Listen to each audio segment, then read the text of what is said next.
Halo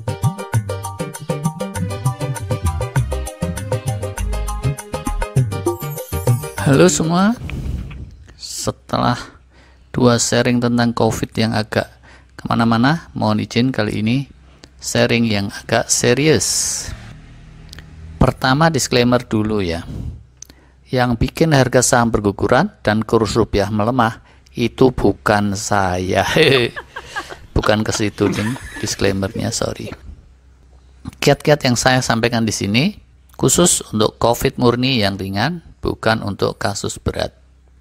Disclaimer berikutnya, yang saya lakukan belum tentu benar, banyak sifatnya pendapat pribadi.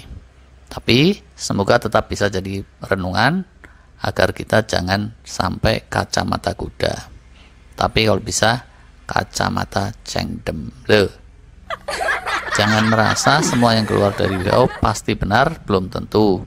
Bahkan para ahli sudah mengakui treatment COVID yang benar-benar solid belum ditemukan.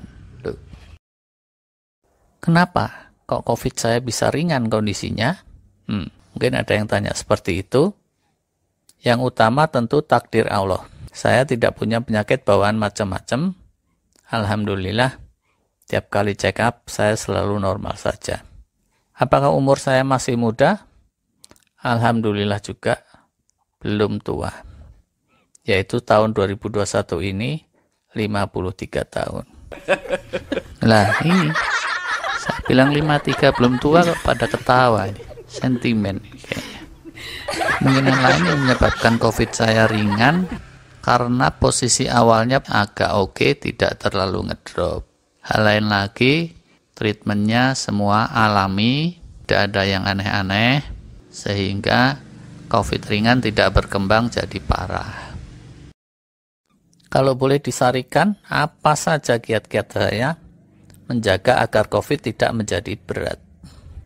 Pertama, sikapilah COVID ini dengan biasa saja, yaitu dengan sikap tetap positif. Kalau pengen nyanyi ya nyanyi, kalau waktunya ketawa-ketawa ya ketawa. Kalau pengen juntrungin mama gendut ke dalam empang, lah ini baiknya segera buru-buru istighfar. Secara umum keseharian saya begitu. Sebelum COVID juga sudah begitu. Kena COVID malah diketawain sama anak-anak. Ya sudah, ikut saja ketawa.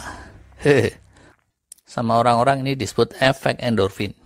Kalau kita senantiasa berpikir positif, optimis, gembira ria, senantiasa akan muncul hormon kebahagiaan, yaitu hormon endorfin dan seterusnya.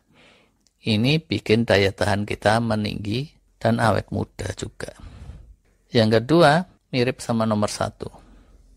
Saya mencoba menurunkan stress level. Kalau stres meninggi, hormon stres naik, yaitu hormon kortisol dan seterusnya, dan daya tahan menurun. Banyak urusan sih selama COVID, urusan istriopname dan seterusnya. Tapi hal-hal yang bikin stres yang lain yang bisa diredam, saya coba redam dulu sebisa-bisa. Pekerjaan di kantor dioperkan dulu ke teman lain, tapi tentu saja kalau utang sama cicilan tetap harus dibayar. Nomor 3, deep sleep. Nah, ini andalan saya dari tahun 2019 awal. Dan alhamdulillah rata-rata deep sleep saya cukup tinggi. Sayang disayang, kebanyakan dokter boro-boro bicara deep sleep ya. Soal tidur saja itu sama sekali tidak ditanyain dan tidak diukur. Yaitu ini maksudnya dokter-dokter India.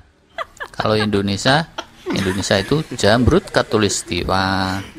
Tapi hal penting lagi, hawa Bandung alhamdulillah kondusif. Kebayang kalau hawanya ekstrim ya.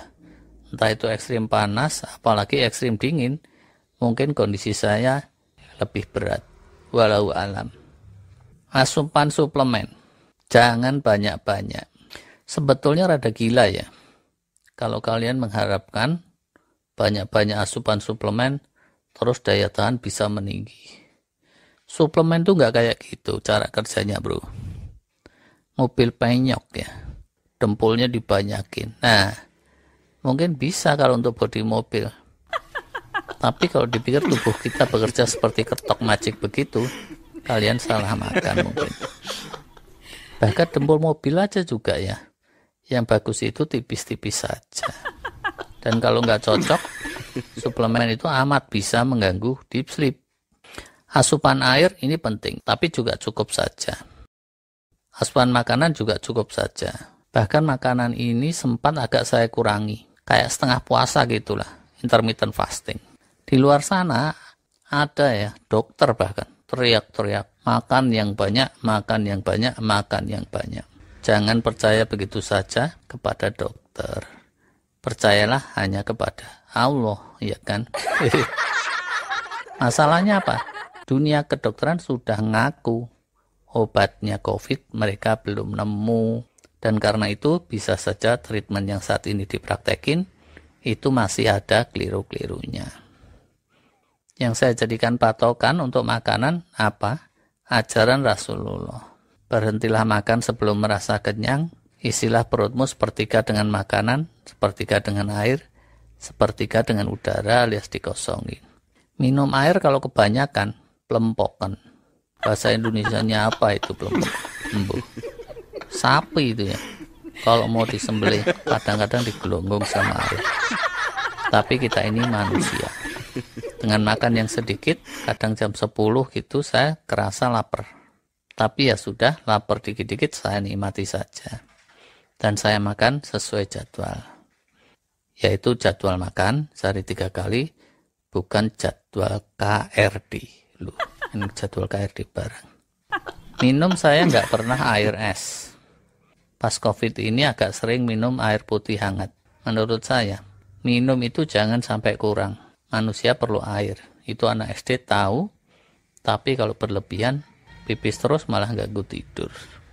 Makanan yang paling banyak saya konsumsi selama COVID, telur. Kadang-kadang sama daging ayam. Tapi sekali lagi, porsi makan saya selama COVID, saya kecilkan. Apakah ada pantangan? Ada. Nonton YouTube juga, asupan makanan paling buruk selama COVID, fruktosa. Tapi nggak hilang sama sekali. Beberapa kali saya minum Yakult. Minum Redoxon juga, kekejutan saya campur sirup. Madu kiriman dari teman itu saya minum juga pagi-pagi dan relatif dikit.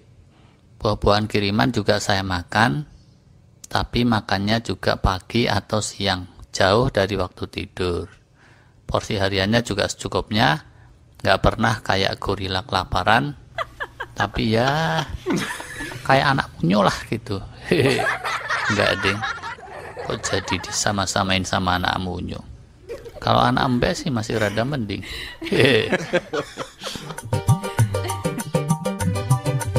Pantangan lain lagi, saya tidak makan analgesik. Obat batuk, obat pusing, tidak saya makan sebutir pun. Alhamdulillah sih saya nggak demam.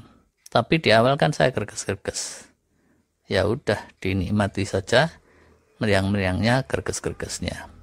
Analgesik itu meredakan gejalanya tok, yaitu untuk sesaat, mending kalau seterusnya. Virus berguguran saat tubuh kita panas daripada kalau demamnya ditekan oleh penurun panas. Soal itu saya juga ada videonya, nggak usah dibahas lagi. Ngapain saya selama isolasi mandiri? Tidak, saya tidak tidur-tiduran terus-terus berhari-hari. Kadang jalan sana sini, kadang duduk-duduk, tidur lebih sore, bangun lebih pagi. Terasa fresh sih selama isolasi mandiri setelah beberapa hari. Kadang juga tidur siang, kalau terasa ngantuk, tapi nggak maksain. Nggak ada aktivitas yang sampai melelahkan, berjemur, senam-senam kecil, genjot sepeda statis beberapa menit, kerja juga kadang ikut gabung rapat. Tapi utamanya sekedar pendengar saja. Karena terasa agak malas mikir selama positif COVID. Terus kalau badan terasa pegel, istirahat. Kalau terasa agak mual, istirahat. Makin hari makin terasa fresh, mual jarang muncul, pegel yang masih muncul. Oke, jadi begitulah. Dengan minimal asupan fruktosa, minimal suplemen, pantang minum analgesik, dan porsi asupan nutrisi juga secukupnya saja, dikurangi, dan deep sleep dibanyakin, tetap ada aktivitas walaupun ringan, nggak ada bawaan penyakit apa-apa, kerja ginjal dan liver jadi lebih efisien, healing dan penyembuhan jadi lebih cepat, lebih solid. Begitu kira-kira teori saya. Kesahihannya seperti apa? Wallahu a'lam. Yang saya inginkan sehat itu terjadinya alamiah saja. Silahkan kalau ada yang tanya-tanya, tulis saja di deskripsi. Apakah nanti akan saya jawab apa enggak? Wallahu a'lam. Demikian sedikit sharing, semoga bermanfaat. Terima kasih. Billahi taufiq wal hidayah. Wassalamualaikum warahmatullahi wabarakatuh.